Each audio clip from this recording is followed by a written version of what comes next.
Elections make a fundamental contribution to democratic governance. Now, this explains why election management bodies all over the world strive to improve the process of electioneering, to inject integrity and build trust. This also applies to Nigeria. The Independent National Electoral Commission (INEC) has over time introduced innovations into Nigeria's electoral process, and all of the time, the issue of electronic voting remained hotly debated as convenient and time-efficient way to conduct elections in the 21st century. Finally, INEC admits thinking about electronic voting and is now ready to take a shot at it. For some time now, the Commission has been working on the deployment of technology in voting during elections to replace the current manual system, which is tedious and requires enormous logistics to deliver huge quantities of printed materials and a large number of ad hoc staff to administer the process. To this end, 40 manufacturers of electronic voting machines have been invited for testing and possible display of their technology. However, one major question that continues to be raised by those who oppose the technology is, how feasible is this, given Nigeria's peculiarities? This question will drive our conversation on Nigeria Today. Welcome. I'm Victor Azu.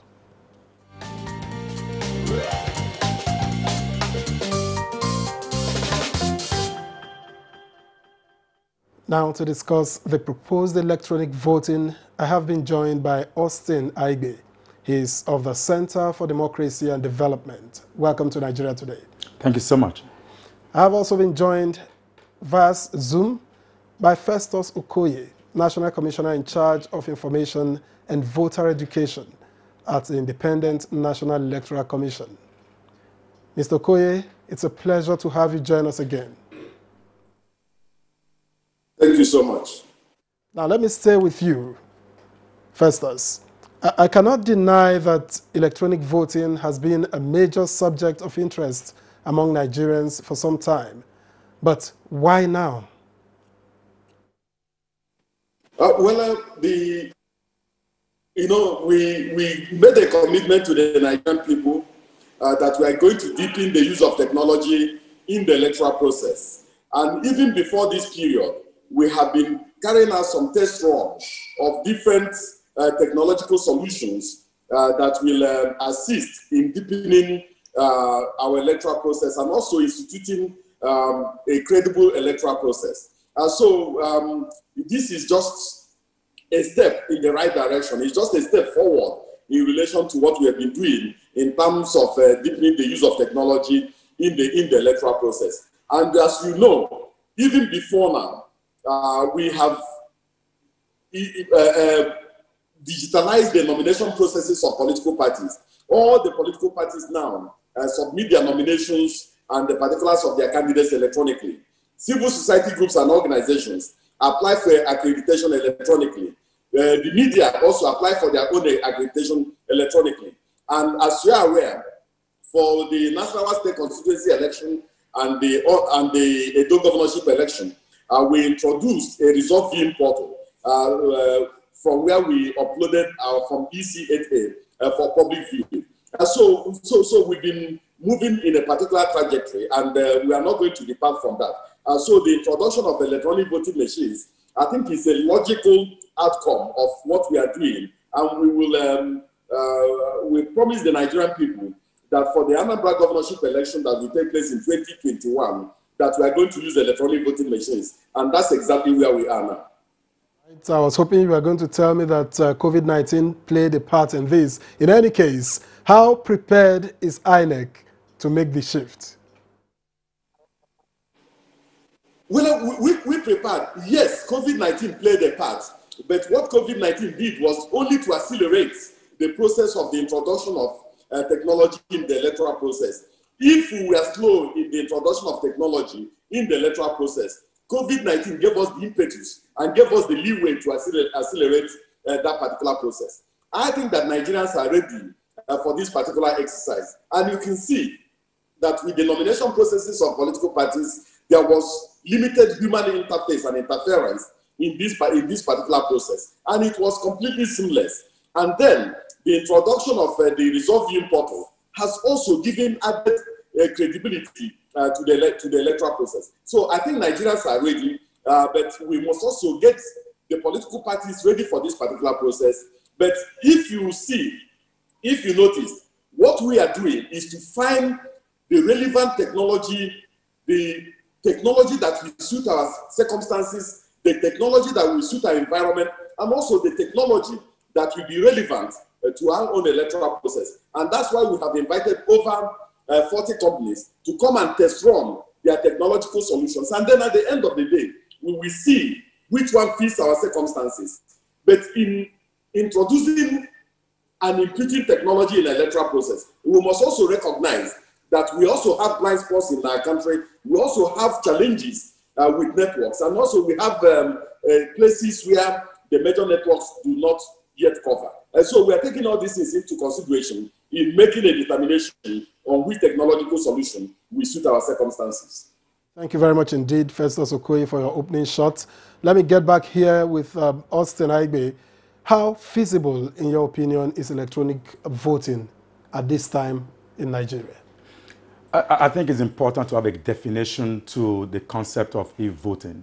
I was expecting my national commissioner to state what the e-voting we're talking about. Is it the internet-based voting, where you sit in the comfort of your home to strike your vote? We'll get to all of that. Because it's important, because COVID-19, if you have a device placed at the polling unit and you still need to come together to click a button at the polling unit, you are still going to have a convergence of people. So COVID-19 will not have addressed that. But moving forward and going, I think some people engaged me to find out e-voting very good because it will afford diaspora voters to vote. And I was curious, is that also what we want to do? But to introduce an e-voting platform, there need to be some very important first step to do. One of them is important we do all of this, just test run like you mentioned, but we are going to change laws because right now we still need to go through all of those protocols. So, but e-voting is going to be critical. We need to understand the type, the model, who are those developing the system, because the builder of the house know more than the owner of the house. So it's important that, because we tend to look at e-voting because people say, no, e-voting, we eradicate this, we eradicate that.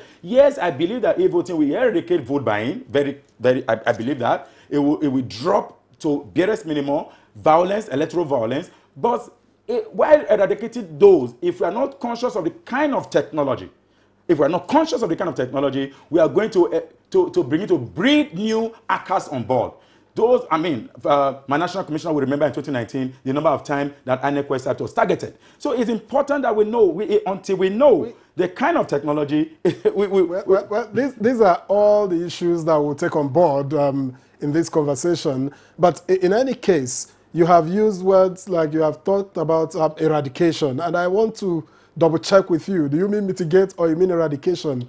Will electronic voting checkmate electoral malpractices, in your own opinion? In fact, if you check from our observation of the CDD, what we are very particular about vote buying on the day of election is actually different from vote buying before the election. People in many states between 2016 and date, people actually took money from those who were offering money, who were buying the vote. They took money and they went ahead voting their conscience. So, but what we are running against, I think we consider as vote buying, is asking the voter to show the ballot paper, then the party agent sees and buy, which is called see and buy. We can cut that see and buy, so there won't be anything to see.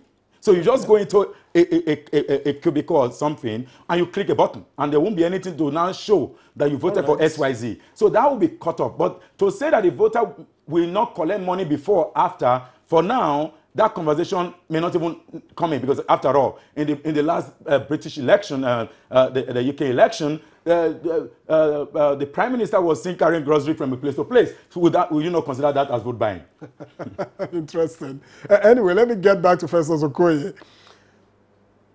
Is there a chance that this technology that we're talking about will be safe from the sophistication of hackers? Mr. Aigbe alluded to that earlier. Well, you see, we are not foreclosing any of the options. If we have already made up our minds, we wouldn't have invited over 40 companies to come and demonstrate the type of technological solutions they have. Out of the 40 companies we have invited, 8 of them have already made their own demonstrations, and we are waiting for the rest to also make their own demonstrations. It is after they finish their demonstrations that we will sit down as a commission and make a determination on the type of technology we believe will suit our circumstances. Now, we are also looking at the variables. There are some companies that have told us that they have a technological solution that combines verification, authentication, and voting itself. While some of the companies are saying that their own solution has a separate authentication and verification mechanism, and that they also have a separate voting mechanism. What we are talking about as of today revolves around electronic voting machines. We are not talking of internet voting. We are not talking of other forms of electronic voting. What we are talking about is the introduction of an electronic voting machine in our electoral system. We cannot rush into technological solutions. What we are going to do is to take these things step by step. When we get one step right, then we move to another step. You cannot be talking about internet voting at this point in time, taking into consideration our technological development, because you cannot, some of the major networks are not in most of our communities. And you know that we have over 119,000 polling units scattered across the Federation. Some of these polling units are in riverine areas. Some of them are in creeks. And these people have the constitutional right to vote in any election. So what we are saying is, let us see what these companies are coming with. We are ready for deepening of technology in the electoral process, but we are not going to foreclose any of the options until we have seen what these companies are bringing. Because technology is evolving, technology is dynamic. It is possible that the technology that is existing as of today may not be the technology that will exist tomorrow. And so we want to see what the options are, and then we make a determination on which one will suit our circumstances. Now, Mr. Okoye, now we have a perspective to it, so it has set the foundation for us to, take the question, the next question, which will probably be, if it is such, what you are working on is such that you just thumbprint and it is recorded somewhere, and at the end of the day, it is collated electronically and results can be seen by everybody. But that will be taken after our break. Let's get to the streets and get the opinion of Nigerians on the streets, and we'll be right back. Nigeria Today returns afterwards.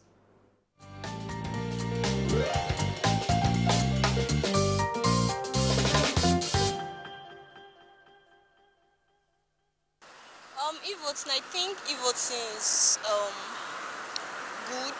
I think it's less stressful and easy, because last time I voted, the stress was too much, and some people end up living in the process because of the stress and everything. In fact, Nigeria has even gone beyond the stage of manual voting. Now that is what we ought to be implementing. So that, because they are going by our population. The population is about 270, so we are supposed to have surpassed, manual voting and go straight into e-voting. In some part of voting, they are even giving people money to vote for the candidate which is not even the right candidate. You understand? But when we vote with internet now, there's nothing like that. You vote your choice, and that will be necessary. That will be very, very. That new system, I like it, because for my thinking, and that one cannot have a wulu-wulu, because you don't see me, I don't see you. I vote whom I want to be a president. It's something that if it happens, if it's being passed into law, it's going to help to have some level of transparency, some level of diligence in things that are happening in this country. Because we just finished the BBN Nigeria and everything was through internet voting, and it was okay, and they said it was about 900 million people.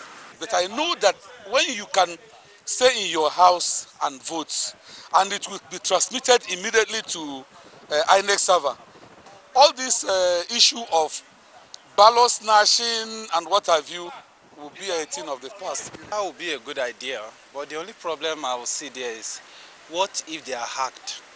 If they hack it, because you can hack accounts, you can hack anything online.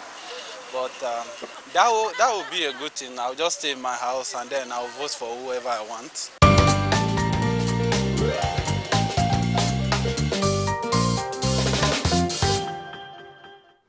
Interesting perspectives on electronic voting there. Welcome back, and I still have Festus Okoye and Austin Aigbe here to continue the conversation. Let me get back to Festus. I was talking about what exactly you are working on earlier. I wanted to be clear for the benefit of the viewer. Is it such that you just turn print and everything is collated electronically and people see the process and follow the process, such that when you say that Mr. A polled 20 votes, it is indisputable? Is that it? Exactly. That's what we are talking about. But you see, there's still some confusion relating to exactly what the Nigerian people want. There are some people who want to stay in the comfort of their homes and use their smartphones to vote in the election. Then there are also some people who are talking about having an electronic voting machine, in which case they will go to a polling unit, the political parties will pop up, they will vote, and then their votes will be recorded, and they will have something like a receipt. But the truth of the matter is that it is not, the number of Nigerians that have smartphones is nothing to write home about as of today. Our electoral process must also involve the people who are in the rural areas who do not have smartphones. How do we take care of these people? So the point we are making is that we have called all these companies to come and demonstrate to us.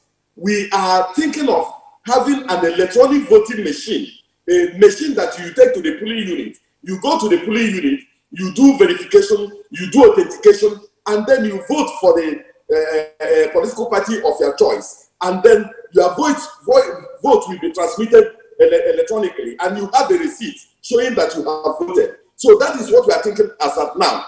Then thereafter, we can now sit back and ask the question, is it time for us to begin to engage in internet voting? In which case, you can sit in your home, use your laptop, use your computer, use your smartphone, and cast your vote from wherever you are, even if you are in the US. So we are taking this thing stage by stage, and I think that we should not confuse things as of now. The challenge we have is that our processes are too analog, our processes are still manual, and we are trying to make sure that we comply to at least regional and international standards as of now, so that our people can have value for their votes, and the votes will have value, and their votes will be made to count.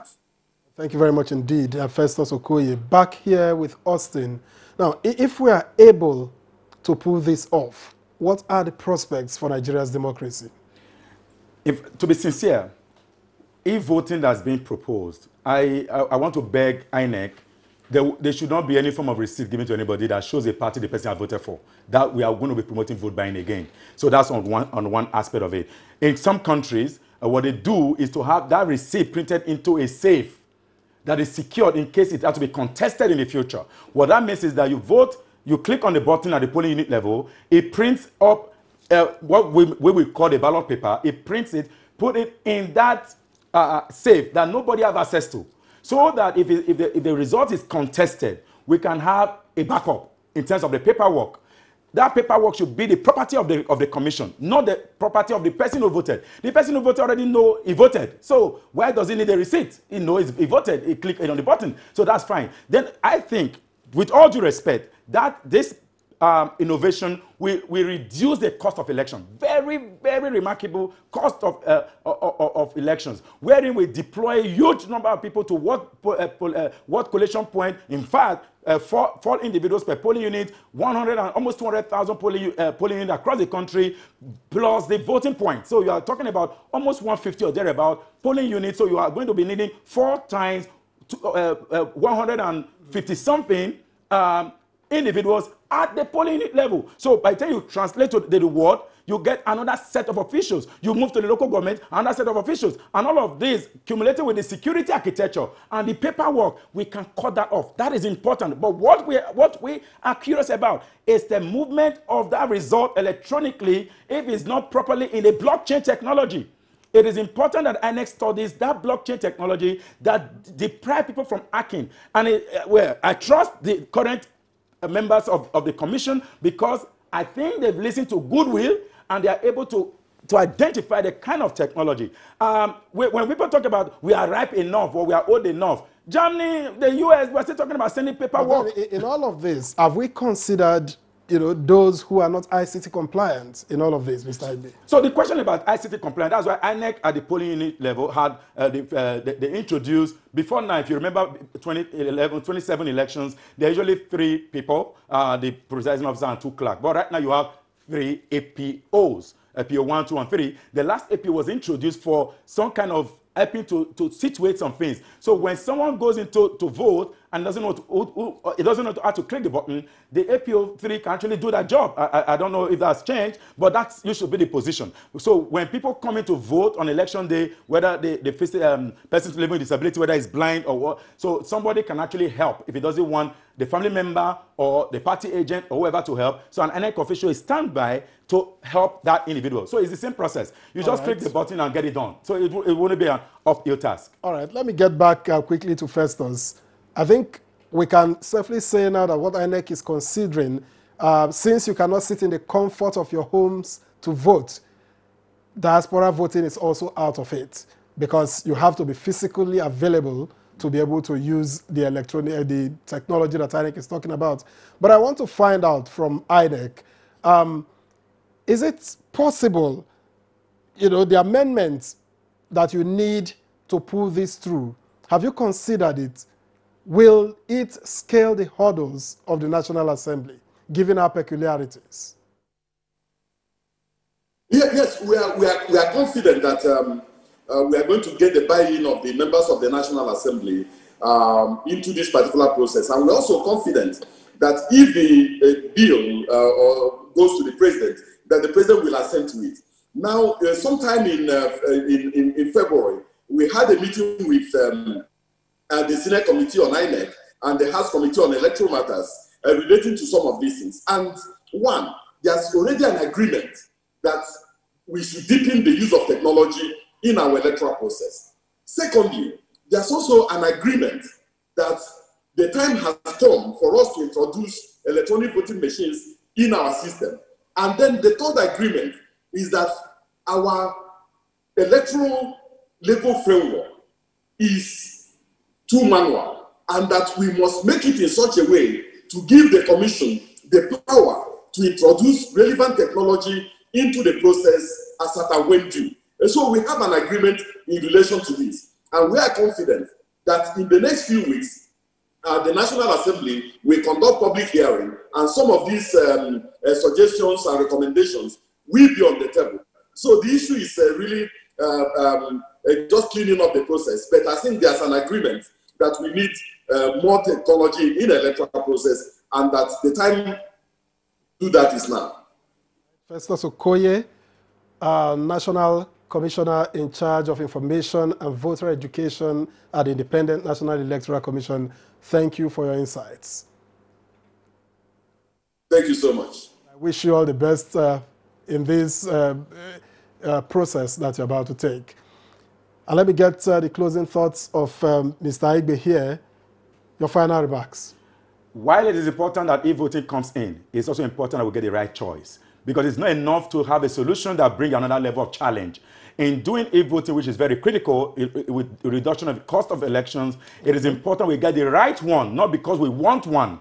We need to be very particular. INEC must open up his mind to make a choice that answers all of the dimensions that are issues of concern. It is very important to put that on the table very quickly. I thank you so much. All right, thank you very much indeed. Festus Igbe of the Center for Democracy and Development. Yes. Thank you for your time and thoughts. Thank you so much. Appreciate it. Now, Nigeria Today is live every weekday at 7:30 in the evening, and you can be sure to watch this and other editions of the program on our YouTube channel.